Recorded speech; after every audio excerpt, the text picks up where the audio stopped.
الحمد للہ رب العالمین والصلاة والسلام علی سید الانبیاء والمرسلین وعلی آلہ الطیبین الطاہرین واصحابہ اجمعین، اما بعد فقد قال اللہ تبارک و تعالی فی القرآن المجید: اعوذ باللہ من الشیطان الرجیم، بسم اللہ الرحمن الرحیم،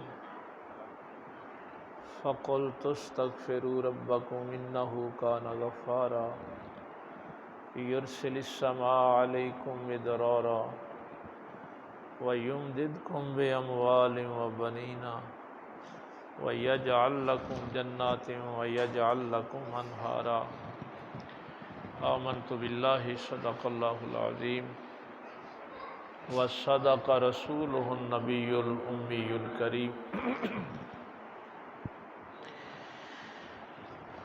اللہ رب العزت کی حمد و ثنا کے بعد اور پاک پیغمبر صلی اللہ علیہ وآلہ وسلم پہ ہدیہ درود و سلام پیش کرنے کے بعد نہایت واجب الاحترام امام خطیب مسجد اعظہ، دیگر معزز سامعین، بزرگوں، دوستوں، عزیز بھائیوں،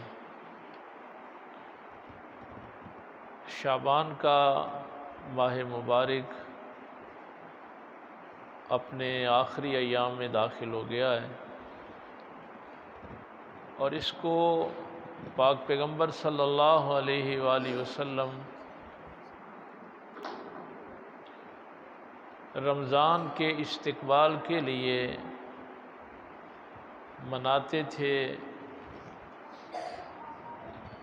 اور مکمل تیاری رمضان کی جو ہے وہ شعبان میں کرتے تھے۔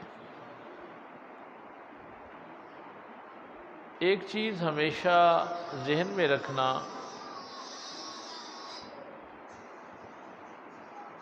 اب آپ سوچ رہے ہوں گے کہ تیاری رمضان کی کیا کرنی ہے؟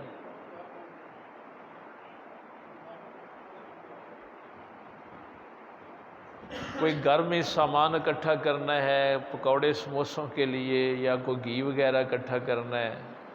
نہیں، ایسی کوئی بات نہیں۔ آپ نے نماز تراویح رات کا قیام کرنا ہے تو ابھی سے اس کی روٹین شروع کریں، کم از کم نماز تہجد تو شروع کریں نا۔ بسم اللہ۔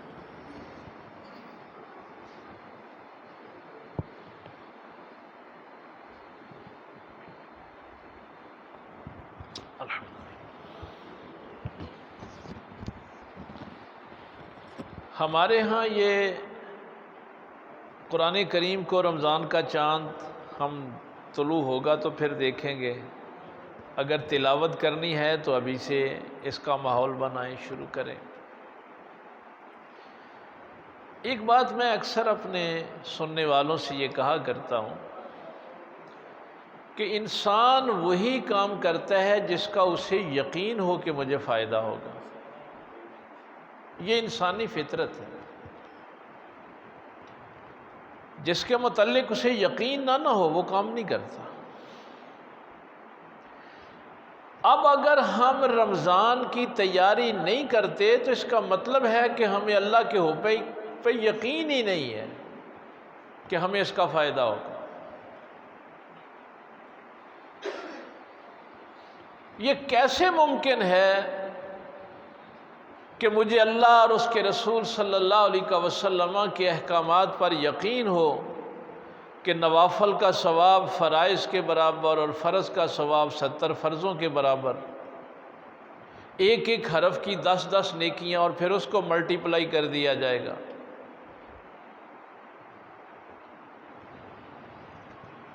تو اگر ساری زندگی مجھے اس بات کا ہی یقین نہیں آیا کہ جو میرا اللہ فرماتا ہے اس میں میرا فائدہ ہے، تو پھر میرے ایمان کی اللہ کو ضرورت ہی نہیں ہے۔ ایسے ایمان کی اللہ کو کوئی ضرورت نہیں ہے کہ بندے کو یقین ہی نہ ہو کہ میرے اللہ نے جو فرمایا ہے وہ سچ کہا ہے۔ جس کام سے اللہ نے منع کیا ہے اس لیے منع کیا ہے کہ اس میں میرا نقصان ہے۔ تو نفع نقصان کا معیار جب تک اللہ کے احکامات نہیں ہوں گے اس وقت تک آپ کو ایمان کی چاشنی نصیب نہیں ہو سکتی۔ میں کئی دفعہ یہ سوال علماء سے بھی کرتا ہوں، مشائخ سے بھی کرتا ہوں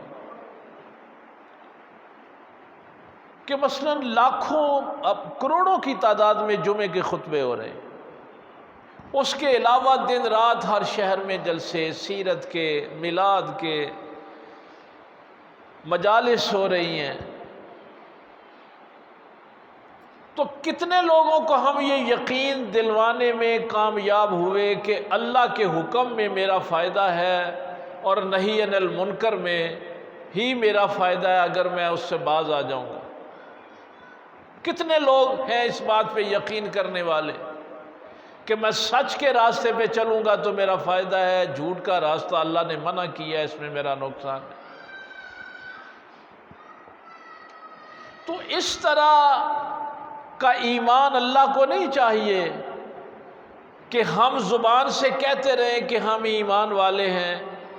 احسب الناس ان یترکوا ان یقولوا آمنا وہم لا یفتنون، کیا تم نے یہ حساب لگا لیا ہے کہ تم صرف زبان سے کہو کہ ہم ایمان لے آئے ہیں اور اللہ اسی پہ تمہیں چھوڑ دے گا؟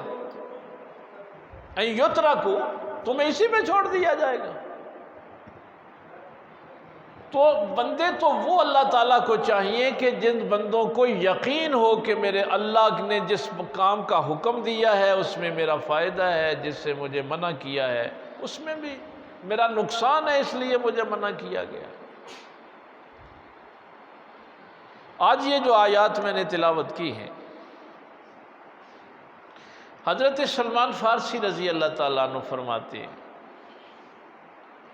وہ چونکہ ہمارا موضوع تو صدقہ و خیرات کے حوالے سے چل رہا تھا اور اس کے آگے پھر ربا کا موضوع ہم نے شروع کرنا تھا، سود کا، تو میں نے کہا کہ چونکہ رمضان المبارک آ رہا ہے اس سے آپ زیادہ سے زیادہ استفادہ کر لیں، آپ فائدہ اٹھائیں اس سے، تو یہ آیات میں نے اس لیے تلاوت کی۔ مثلا اس دور میں بھی مشرکین اور کفار یہی کہتے تھے کہ یہ جو بندہ زکوٰۃ دیتا ہے 100 میں سے 2.5 روپے جب نکل جائیں گے تو وہ تو 100 میں سے کم ہو گئے نا، اور جس نے 100 روپیہ سود پہ دیا ہے اس کے 10 بڑھ گئے۔ نفع نقصان کا معیار انہوں نے اپنی ظاہری شکل و صورت پہ رکھا ہوا تھا کہ صدقہ دینے والے کا مال جو ہے وہ کم ہوتا ہے اور سود والے کا بڑھتا ہے، لیکن اللہ کا حکم کیا ہے کہ اللہ تعالیٰ صدقہ جو ہے اس میں اضافہ فرماتا ہے، ربا کو حرام قرار دیتا ہے۔ اب یہ جو شخص اللہ کی راہ میں صدقہ کر کے 100 کے 90 لے رہا ہے اور وہ جو 100 کے 110 لے رہا ہے، ان میں فرق کیا ہے؟ یہ 100 میں سے 10 دے کے 90 اپنے پاس رکھ کر یقین ہے کہ میرے اللہ نے میرے مال میں اضافہ کرنا، یہ اس یقین کی بات ہے کہ جو میرے اللہ نے فرمایا وہ حق ہے، وہ صحیح ہے، اور جس کام سے میرے اللہ نے منع کیا وہ میرے لیے نقصان دہ ہے، اس لیے منع کیا۔ لیکن یہ تو نہیں ہو سکتا کہ ہم وہ کام بھی کرتے رہیں ساتھ ساتھ۔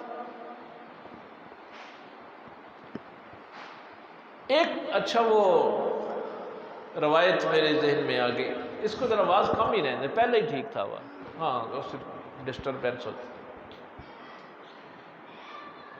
اصول کافی کی ایک حدیث ہے، میں چونکہ کوشش کرتا ہوں کہ تمام احادیث کی کتب سے کوئی نہ کوئی روایت بیان کروں، چونکہ بخاری، مسلم، ترمذی، ابو داؤد، ابن ماجہ، مسند امام احمد، مصنف ابن شیبہ، امام بہقی، یہ ساری کی شعب الایمان آپ نے ساری سنی ہوئی ہیں کتاب۔ اصول کافی کی ایک حدیث ہے، اور اس کی سند پہ ہمارے اہل سنت جو ہیں وہ بھی اس کو صحیح قرار دیتے ہیں کہ سند اس کی صحیح ہے، کہ اللہ تعالیٰ نے جب عقل کو پیدا کیا تو فرمایا کہ قریب آ۔ بخاری شریف کی پہلی حدیث تو ہے نا انما الاعمال بالنیات، اصول کافی کی پہلی حدیث سے عقل کی تخلیق پہ ہے کہ اللہ تعالیٰ نے عقل کو تخلیق کیا تو فرمایا میرے قریب آ، عقل قریب آئی، فرمایا پیچھے ہٹ جا، عقل پیچھے ہٹ گئی۔ تو اللہ تعالیٰ نے فرمایا کہ میں نے تجھ سے زیادہ محبوب چیز کوئی پیدا نہیں کی، اب تجھے میں اس جسم میں رکھوں گا جو جسم مجھے محبوب ہے، اس جسم میں ودیت کروں گا جو جسم مجھے محبوب ہے۔ اسی لیے جب عقل کل کی بات آتی ہے تو وہ محمد رسول اللہ کی ذات ہے، استاذ کل کی بات آئے تو وہ رسول اللہ کی ذات ہے۔ تو اس عقل کل کو بھی اللہ نے اپنے محبوب کو عطا کیا۔ ہاں، اگلے جملے جو ہیں اللہ تعالیٰ نے فرمایا اب میں کسی بھی شخص کو کسی کام کے کرنے کا حکم دوں گا تو تیری وجہ سے دوں گا،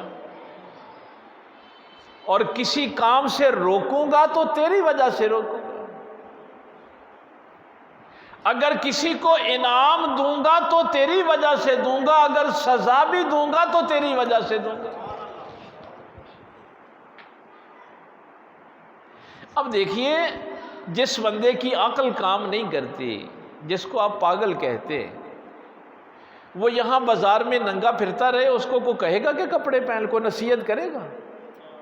کپڑے پہننے کا اس کو کوئی حکم نہیں دے گا۔ تو کرنے کا حکم بھی عقل والے کو دیا جاتا ہے اور منع بھی عقل والے کو کیا جاتا ہے، اور اس حکم پہ عمل کرنے والے کو جزا بھی اس عقل کی وجہ سے ملتی ہے اور سزا بھی عقل کی وجہ سے ملتی ہے۔ اب یہ قرآن کریم کہہ رہا ہے کہ وہ جس نے اللہ کی راہ میں صدقہ و خیرات کیا تھا اس کو اپنے اللہ کے وعدے پہ یقین تھا، اس لیے وہ عقل والا تھا۔ اور جنہوں نے کہا تھا نا کہ نہیں جھوٹ میں فائدہ ہے، ربا میں فائدہ ہے، وہ اکثریت بھی ہو تو قرآن کہتا ہے وَأَكْثَرُهُمْ لَا يَعْقِلُونَ، وہ اکثریت عقل والوں کی نہیں۔ یہ میں نے اس کی تشریح میں نہیں جانا، وہ پھر لمبا ہو جائے گا معاملہ۔ بس اتنا سا یاد رکھیں کہ اگر اللہ کسی کو کرنے کا حکم دیتا ہے تو اس کو صاحب عقل سمجھتا ہے تو حکم دیتا ہے،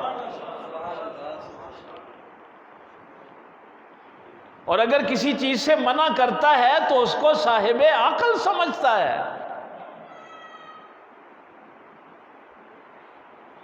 اور پھر یہ حکم بھی دیتا ہے، سوال بھی کرتا ہے افلا تعقلون، تم عقل سے کام کیوں نہیں لیتے؟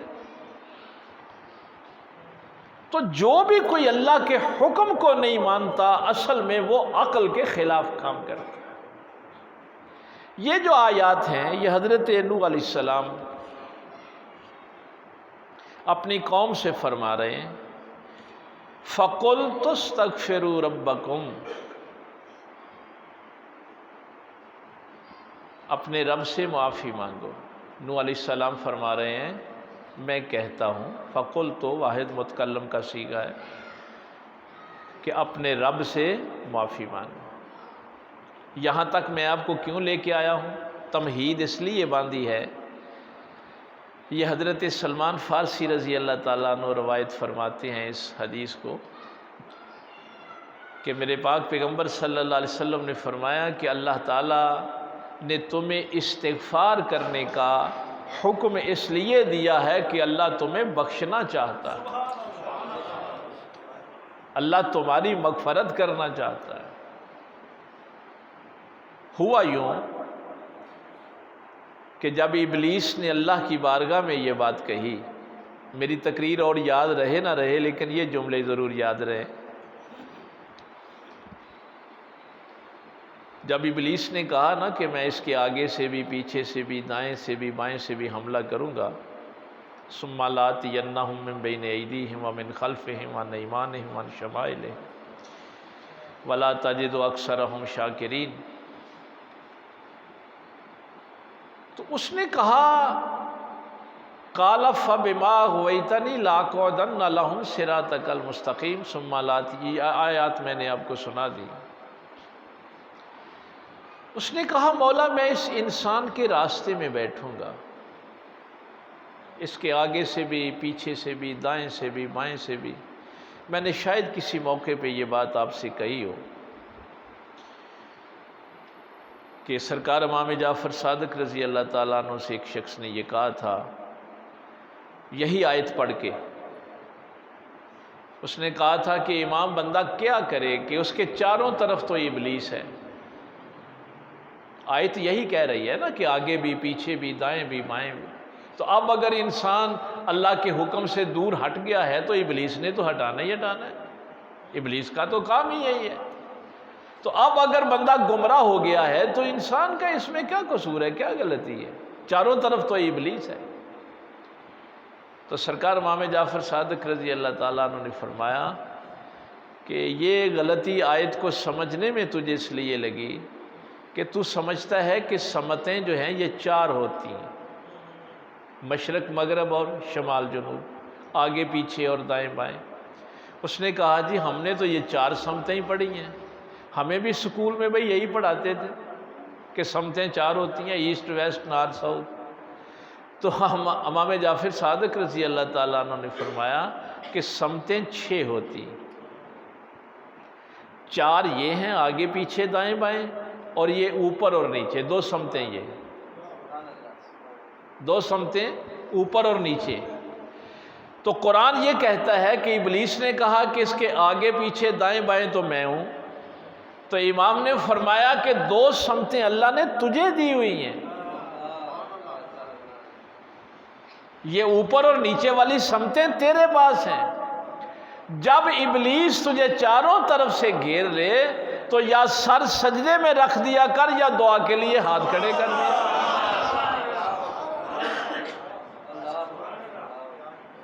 بھائی اگر تو یہ 2 ہتھیار استعمال نہیں کرتا تو یہ تیرا قصور ہے نا، تیری غلطی ہے۔ سر سجدے میں رکھ کے دیکھ تو صحیح نا، یا دعا کے لیے ہاتھوں اٹھا کے دیکھ، ابلیس کی کیا مجال۔ لیکن تو اگر اپنی سمتیں استعمال ہی نہیں کرتا پھر کہتا ہے کہ ابلیس نے ایسا کر دیا۔ بہرحال ہم اس روایت کی طرف آتے ہیں۔ تو جب ابلیس نے کہا نا کہ میں اس کو راہ راست سے ہٹاؤں گا، اس کو گمراہ کر دوں گا، میرے پاک پیغمبر صلی اللہ علیہ وسلم صحابہ کو خطبہ دے رہے ہیں، فرمایا جب ابلیس نے یہ جملہ کہا اللہ کی بارگاہ میں کہ مولا میں اس انسان کو گمراہ کروں گا، تو اللہ نے فرمایا تو اس کے راستے میں بیٹھ کے گمراہ کرتا رہ، یہ انسان جب تک استغفار کرتا رہے گا میں اسے معاف کرتا رہوں گا۔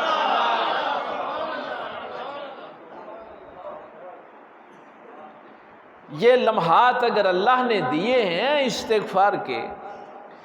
دوسری بات یہ ہے کہ ہمارے پاس اکثر جو لوگ آتے ہیں نا اپنے مسائل لے کے، پریشانیاں لے کے، ان ساری پریشانیوں کا حل لینا آیات میں۔